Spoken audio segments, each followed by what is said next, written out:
जय हिंद मित्रांनो. मित्रांनो, आजपासून पुढे अंदाजित आपल्याला 100 दिवस मिळत आहेत आपल्या पोलीस भरतीच्या तयारीसाठी. याच्यामध्ये जर आपल्याकडून काही राहत असेल तर त्याला सुधारण्याची जी संधी आहे ती आता या काळातच आपल्याला मिळेल. आणि ज्यांनी नवीन सुरुवात केलेली आहे त्यांना देखील इकडे संधी मिळत आहे की त्यांनी स्वतःला इथे डेव्हलप करायचं आहे. आता ते डेव्हलप करत असताना किंवा आपल्या चुका सुधारत असताना लक्षात ठेवायचं आहे, तुम्हाला स्मार्ट वेने काम करायचं आहे. जर तुम्ही स्मार्ट वेने काम केलं नाहीत तर येणाऱ्या भरतीमध्ये तुम्ही यशस्वी होऊ शकत नाहीत. कारण तुम्हाला माहित असेल मित्रांनो, जागा असतात 100 आणि फॉर्म पडतात 10,000. 10,000मध्ये फक्त 100 लोकच पास होतात आणि त्या 100 मध्ये त्यांनी काहीतरी थोडंसं वेगळं काहीतरी केलेलं असतं, म्हणून त्यांना टॉपमध्ये मार्क येऊन त्यांची निवड होते आणि आपण वेटिंगला किंवा मग असंच पुढच्या वर्षासाठी तयारी करतो. तर चला समजून घेऊया की हे स्मार्ट वेज काय आहेत, की आपण कुठल्या पद्धतीने आपण आपल्या अभ्यासाला वाढवू शकतो, आपण आपल्या ग्राउंडला वाढवू शकतो आणि येणाऱ्या काळात मी तुम्हाला सगळं सांगून देईन. आज आपल्याला चर्चा करायची या व्हिडिओ मार्फत स्मार्ट स्टडी कशी करायची. पुढच्या व्हिडिओमध्ये मी तुम्हाला स्मार्ट स्टडी प्लॅन देईन, त्यानंतर स्मार्ट फिजिकल प्लॅन देईन आणि पुढे आपण आपली तयारी अशीच जोमाने करणार आहोत. तर चला, सर्वात पहिलं जर आपण पाहिलं की स्मार्ट स्टडीमध्ये काय असलं पाहिजे तर ते आहे सिलेबस समजून घेणे, म्हणजेच अभ्यासक्रम समजून घेणे. बरेच लोक तुम्ही पाहत असाल की खूप अभ्यास करतात पण त्यांचा स्कोर वाढत नाही. त्याचबरोबर भरपूर लोक खूप अभ्यास करतात आणि विसरून जात आहेत. रिझन माहितीये का? रिझन मित्रांनो, एखाद्या पुस्तकामध्ये काय महत्वाचं आहे त्यापेक्षा काय महत्वाचं नाही हे समजणं खूप गरजेचं आहे. आपण काय करतो, हे पुस्तक घेतलं, ह्याच्यामधला स्टार्ट टू एंड सगळं पान वाचून काढतो, जे की गरजेचं नाही. एखादं पुस्तक हे फक्त पोलीस भरतीच्या अनुषंगाने बनवलेलं नसतं, तर ते वेगवेगळ्या स्पर्धा परीक्षेच्या अनुषंगाने बनवलेलं असतं. म्हणून त्याच्यामध्ये खूप सारे कंटेंट्स असतात आणि आपण काय करतो, येड्या बगाड्यासारखं सगळं स्टार्ट टू एंड वाचतो आणि म्हणून आपल्याला अभ्यास जास्त वाटतो, त्यामुळे आपल्याला विसर होतो, आपल्याला मार्क मिळत नाहीत. त्यासाठी तुम्हाला जर हे अवॉइड करायचं असेल तर तुम्हाला सिलेबस म्हणजेच अभ्यासक्रम समजून घ्यावा लागेल.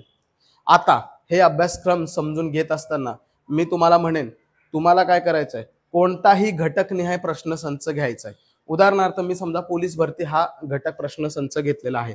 आता ह्याच्यामध्ये मी काय करतो, जर मला भूगोल हा विषय समजून घ्यायचा असेल तर मला त्या भूगोलामध्ये काय काय विषय वाचायचे आहेत हे मला इकडे दिलेले आहेत. जसं की सूर्यमाला, पृथ्वी, जगाचा भूगोल, भारताचा भूगोल, मग भारताच्या भूगोलामध्ये स्थान, विस्तार, सीमा, भारताचा भूगोल, पर्वत, शिखरे, बेटे, नद्या, जलाशय, राज्य व राज्याची महत्वाची माहिती. मग हे सगळं जे आहे ना, हे मला एखाद्या घटकामधूनच समजेल, एखाद्या पुस्तकामधून समजणार नाही. एखाद्या पुस्तकामध्ये काय दिलेलं असेल, डायरेक्टली दिलेलं आहे भारताचा भूगोल, जगाचा भूगोल, महाराष्ट्राचा भूगोल. मग त्याच्यामध्ये नेमकं काय वाचायचंय, किंवा पोलीस भरतीला गेल्या 5-6 वर्षामध्ये किंवा 10 वर्षामध्ये कसे कसे प्रश्न विचारलेले हे मला नाही समजणार.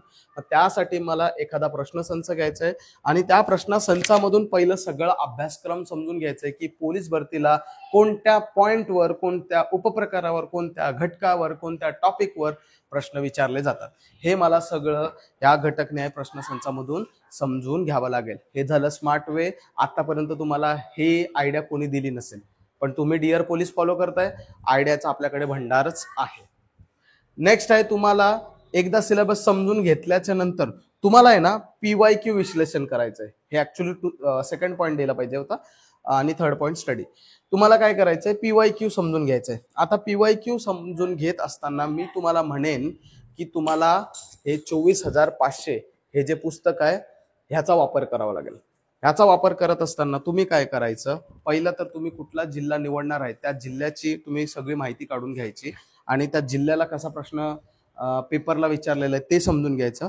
अदरवाईज ऑल ओव्हर तुम्ही केलं तर ते सर्वात उत्कृष्ट. कारण आजकाल आपण पाहतो की पोलीस भरतीला आहे ना पेपर पॅटर्नच चेंज होते. ठीक आहे, मग तुम्ही काय करायचं, बाबा सिंधुदुर्ग जिल्हा आहे, मग सिंधुदुर्गला 1 ते 100 प्रश्न कसे कसे आहेत, कोणकोणत्या घटकावर आहेत, कोणकोणत्या उपप्रकारावर आहेत, कसे कसे विचारलेत, म्हणजे सोपे लेवल आहेत का, हार्ड लेवल आहेत का, हे तुम्हाला पहिलं वाचून वाचून समजून घ्यायला लागेल. म्हणजे 15 दिवस तरी तुम्हाला काय करायचंय, सगळं वाचून समजून घ्यायचं आहे. मगच कळेल तुम्हाला की आपल्या पोलीस भरतीला कशा प्रकारचे प्रश्न विचारतात आणि कोणत्या घटकाला किती वेटेज आहे, म्हणजे वाचत असताना म्हणजे स्टडी करत असताना तुम्हाला कोणत्या घटकाला किती वेळ द्यायला पाहिजे आणि किती समजून घेतला पाहिजे, किती खोलात गेला पाहिजे, ह्या सगळ्या गोष्टी तिथे क्लिअर होतात. त्याचबरोबर तुम्ही पोलीस भरती ग्रंथ ह्या प्रश्नसंचाचा पण वापर करू शकता. कारण हा प्रश्नसंच काय करतोय, समजा तुम्ही एखादा विषय घेतला तर मग त्या विषयावर कसे कसे प्रश्न विचारलेले आहेत त्या सगळ्या गोष्टी तुमच्या इथून कव्हर होत असतात. तर हे दोन प्रश्नसंच तुम्हाला विश्लेषण पेपर विश्लेषण करण्यासाठी वापरायचे आहेत. ओके, आणि दोनही घ्यावे लागतील. बरेच लोक मला असं म्हणतात, सर माझ्याकडे पोलीस भरती ग्रंथ आहे तर मी 24,500 घेऊ का, 24,500 आहे तर पोलीस भरती ग्रंथ घेऊ का? दोन्ही घ्या, थोडेसे पैसे खर्च करा आणि आयुष्य बनवा. समजलं? नेक्स्ट आहे स्टडी. आता स्टडी करायची आहे आपल्याला, तर तुम्ही काय केलंय, पहिला सिलेबस समजून घेतलाय मस्तपैकी. दुसरं आहे पेपर विश्लेषण केलेलं आहे, ते पण तुम्हाला समजून आलेलं आहे की आता आपल्याला कशा प्रकारे वाचन करायचंय, कशा प्रकारे समजून घ्यायचंय. नेक्स्ट आहे तुम्हाला स्टडी करायची असेल ना, तर मग त्याच्या बेसिसवर आपल्याला पहिलं रेफरन्स मटेरियल किंवा रेफरन्स बुक्स सिलेक्ट करावे लागते. कारण मार्केटमध्ये खूप सारे बुक्स आहेत, तुम्ही सगळे पुस्तकं मागवले तर होणार नाही. मित्राला विचारलं, तो मित्र वेगळा सांगतोय, मी वेगळं सांगतोय, दुसरा अजून कोणतरी मास्तर वेगळं सांगतो, अकॅडमीवाले वेगळे सांगतायत. त्यानंतर मी अभ्यास करतोय, आता माझा मित्र वेगळं पुस्तक वापरतोय, मी वेगळं पुस्तक वापरतोय. तसं करू नका. मी माझ्या गेल्या 10 वर्षाच्या अनुभवातून तुम्हाला बेस्ट बुक लिस्ट सुचवलेली आहे. ही साईडमध्ये तुम्हाला बुक लिस्ट दिसेल, हा व्हिडिओ तुम्हाला पहिला पाहून घ्यायचा आहे. नेक्स्ट आहे बऱ्याचदा काय होतं माहिती आहे का, एखादी संकल्पना आपल्याला स्वतःहून वाचून समजत नाही, ती कोणीतरी समजून देणारा पाहिजे, कोणीतरी आपला पाठपुरावा घेणारा पाहिजे. यासाठी तुमच्याकडे 2 प्लॅटफॉर्म उपलब्ध आहेत.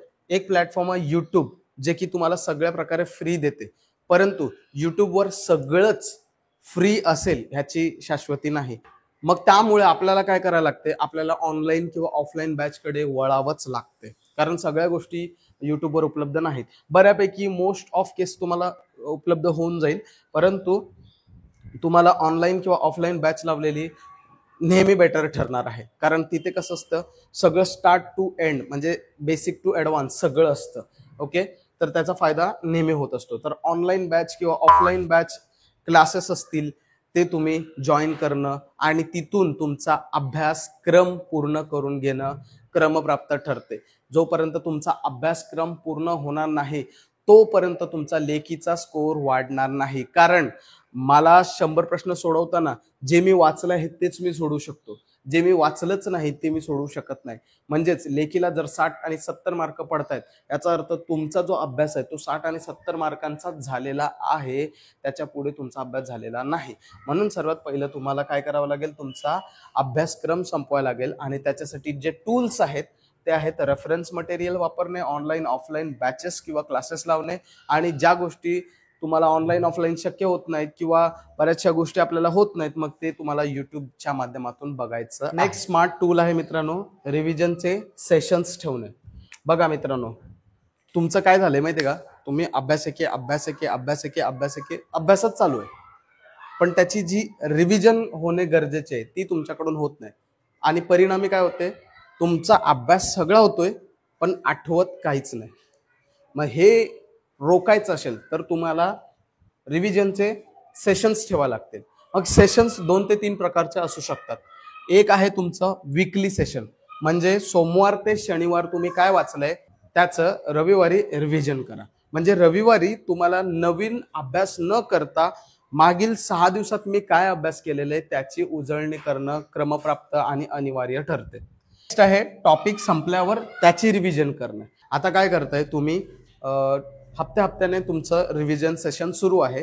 आता टॉपिक संपल्यानंतर देखील तुम्हाला रिव्हिजन करायची आहे, कारण काय होतं, तुमचं ते रिव्हिजनचं स्लॉट हे कंटिन्यूच असलं पाहिजे. ठीक आहे, म्हणून टॉपिक संपल्यावर, मग तो टॉपिक कधीही संपो, म्हणजे समजा तो गुरुवारीच संपला, मग गुरुवारी रिव्हिजन करा एकदा, रविवारची वाट पाहू नका, आणि रविवारी तर परत एकदा करायचीच आहे. तर अशा प्रकारे तुम्ही साप्ताहिकरित्या पण करा आणि टॉपिक संपल्यावर पण करा. आणि सर्वात पॉवरफुल रिव्हिजनचा सेशन मध्ये काय असेल तर ते आहे ग्रुप चर्चा. मित्रांनो, जेवढं तुम्ही इंडिव्हिज्युअल वाचून लक्षात ठेवू शकत नाही त्यापेक्षा बरेचसे फॅक्ट तुम्ही ग्रुप चर्चा करून लक्षात ठेवू शकता. परंतु याचा एक लॉस पण आहे. ग्रुप चर्चा करत असताना प्रामाणिकपणे अभ्यास करणारे 3 ते 5 मित्रांचाच ग्रुप असला पाहिजे. 10 ते 15 विद्यार्थ्यांचा किंवा मित्रांचा ग्रुप नसावा, कारण तिकडे अभ्यास कमी होऊन इतर गोष्टी जास्त होत असतात. आणि सर्वात महत्वाचा, ज्या टॉपिकवर चर्चा करायची आहे तो टॉपिक आधीपासून ठरलेला असावा. ऐनवेळी काहीही ठरवायचं नाही, अन्यथा तुमचं हे जे सेशन आहे ते फ्लॉप जाणार. ओके.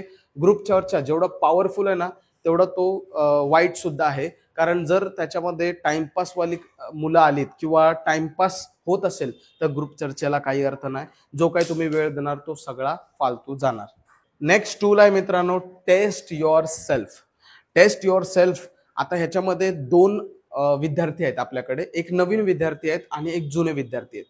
नवीन विद्यार्थ्यांनी जोपर्यंत आपला 70 ते 80% अभ्यास होत नाही तोपर्यंत कोणतीही डेली टेस्ट द्यायची नाही.